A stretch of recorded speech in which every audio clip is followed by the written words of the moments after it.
அன்பார்ந்த சகோதர சகோதரிகளே, இயேசுவின் நண்பர் ஆவோம் என்ற இந்த நிகழ்ச்சியின் வழியாக இந்த நாளிலும் உங்களை சந்திப்பதில் மகிழ்ச்சி அடைகிறேன். இந்த இறை செய்தியை கேட்கிற உங்களுக்கும் உங்கள் குடும்பத்தில் உள்ள அனைவருக்கும் சமாதானம் உண்டாவதாக.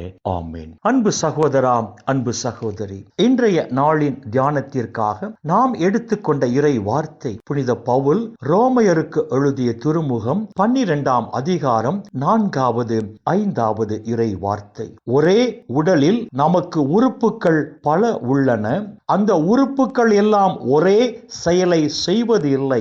அது போலவே நாம் பலராயிருந்தாலும் கிறிஸ்துவோடு இணைந்து இருப்பதால் ஒரே உடலாய் இருக்கிறோம், ஒருவருக்கு ஒருவர் உடன் உறுப்புகளாய் இருக்கிறோம் என்று புனித பவுல் இங்கு எழுதுகிறார். இந்த இறை வார்த்தைகளுக்கான அழகான விளக்கத்தை கொரிந்தியருக்கு எழுதிய முதல் திருமுகம் 12ஆம் அதிகாரம் 12 முதல் 27 வரை உள்ள இறை வார்த்தைகளில் புனித பவுல் அழகாக சொல்லி இருப்பதை நாம் பார்க்க முடியும். நாம் அனைவரும் கிறிஸ்துவின் உடல் என்றும் நாம் ஒவ்வொருவரும் கிறிஸ்துவின் உடலின் தனித்தனி உறுப்புகள் என்றும் கொரிந்தியருக்கு எழுதிய முதல் திருமுகம் 12ஆம் அதிகாரம் 27ஆம் இறை வார்த்தையில் சொல்லும் புனித பவுல் ஒரே உடலாய் இருக்கும்படி தூய ஆவியால் நாம் திருமுழுக்கு பெற்றோம் என்று கொரிந்தியருக்கு எழுதிய முதல் திருமுகம் 12ஆம் அதிகாரம் 13ஆம் இறை வார்த்தையில் சொல்லுவார். தூய ஆவின் திருமுழுக்கினால் கிறிஸ்துவின் உடலின் உறுப்புகளாய் மாறியிருக்கும் நாம் அந்த தூய ஆவியோடு இணைந்து வாழும் போதுதான் இறுதி மூச்சு உள்ள வரையிலும்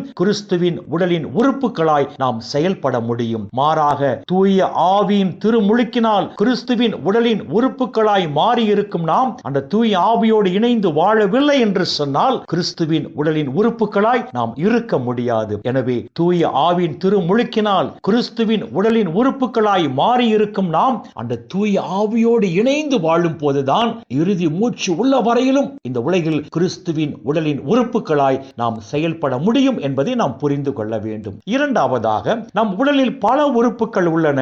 எல்லா உறுப்புகளும் ஒரே செயலை செய்வதில்லை. ஆனால் எல்லா உறுப்புகளும் ஒன்றாக இணைந்து உடலின் ஆரோக்கியத்துக்காக, உடலின் வளர்ச்சிக்காக ஒன்றாக இணைந்து செயல்படுகிறது. அதே போலதான் கிறிஸ்துவின் உடலின் தனித்தனி உறுப்புகளாக இருக்கும் நாமும் ஒன்றாக இணைந்து கிறிஸ்து உருவாக்கிய திருச்சபையை கட்டி எழுப்பி இந்த உலகில் கிறிஸ்துவின் அரசை நிலைநாட்ட வேண்டும் என்று இந்த இறை வார்த்தைகள் நமக்கு தெளிவாக எடுத்து சொல்லுகின்றன. கிறிஸ்துவின் உடலின் தனித்தனி உறுப்புகளாக இருக்கும் நம் ஒவ்வொருவருக்கும் கடவுள் தனித்தனி அருள் கொடைகளை கொடுத்திருக்கிறார். இவ்வாறு கிறிஸ்துவின் உடலின் உறுப்புகளாக இருக்கும் நம் ஒவ்வொருவருக்கும் கடவுள் தனித்தனி அருள் கொடைகளை கொடுத்திருந்தாலும் நாம் ஒன்றாக இணைந்து செயல்படுவோம் என்று சொன்னால் கிறிஸ்து உருவாக்கிய திருச்சபையை கட்டி எழுப்பி இந்த உலகில் கிறிஸ்துவின் அரசை நாம் நிலைநாட்ட முடியும் என்பதை மறந்துவிட வேண்டாம். எனவேதான் புனித பவுல் எபேசியருக்கு எழுதிய திருமுகம் 4ஆம் அதிகாரம் 2, 3, 4 இறை வார்த்தைகளில் இவ்வாறு சொல்லுவார். நீங்கள் ஒரே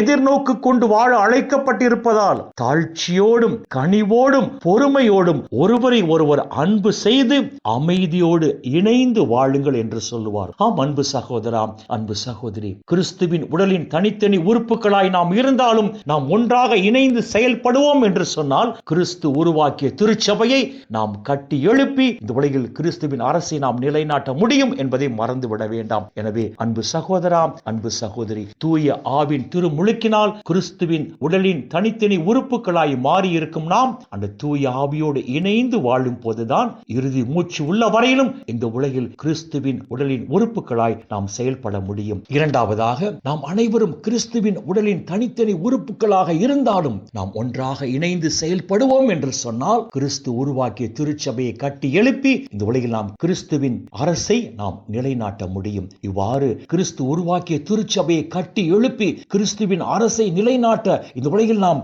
ஒன்றுபட்டு வாழ்வோம் என்று சொன்னால் பரலோக பிதா இந்த உலகிலும் நம்மை நிறைவாக ஆசீர்வதிப்பார். இந்த உலக வாழ்வின் முடிவில் அந்த நிலை வாழ்வையும் நமக்கு பரிசாக தருவார். இந்த இறை சிந்தனைகளோடு நாம் ஜெபத்திற்குள் கடந்து செல்வோம். மக்கள், எங்களை நேசிக்கிற நல்ல பிதாவே, அப்பா, இந்த உலகில் இன்னும் ஒரு நாளை நீர் எங்களுக்கு சேர்த்து தந்த உம்முடைய கிருபைக்கு நன்றி சொல்லுகிறோம். கிறிஸ்துவின் உடலின் உறுப்புகளாயிருக்கும் நாங்கள் எவ்வாறு வாழ வேண்டும் என்று சொல்லி உம்முடைய உயிருள்ள வார்த்தைகள் வாயிலாக எங்களுக்கு எடுத்து சொன்னீரே அப்பா, உமக்கு நன்றி சொல்லுகிறோம். தூய ஆவின் திருமுழுக்கினால் கிறிஸ்துவின் உடலின் உறுப்புகளாய் மாறியிருக்கும் நாங்கள் அந்த தூய ஆவியோடு இணைந்து வாழ்ந்து அப்பா கிறிஸ்து உருவாக்கிய திருச்சபையை கட்டி எழுப்பி இந்த உலகில் கிறிஸ்துவின் அரசை நாங்கள் நிலைநாட்டி வாழும் போது அப்பா பிதாவே இந்த உலகிலும் தேவரீர் எங்களை ஆசீர்வதித்து அந்த நிலை வாழ்வையும் எங்களுக்கு பரிசாக தருவீராக. அப்பா பிதாவே இந்த இறை செய்தியை கேட்கிற அனைத்து மக்களையும் அவர்கள் குடும்பங்களையும்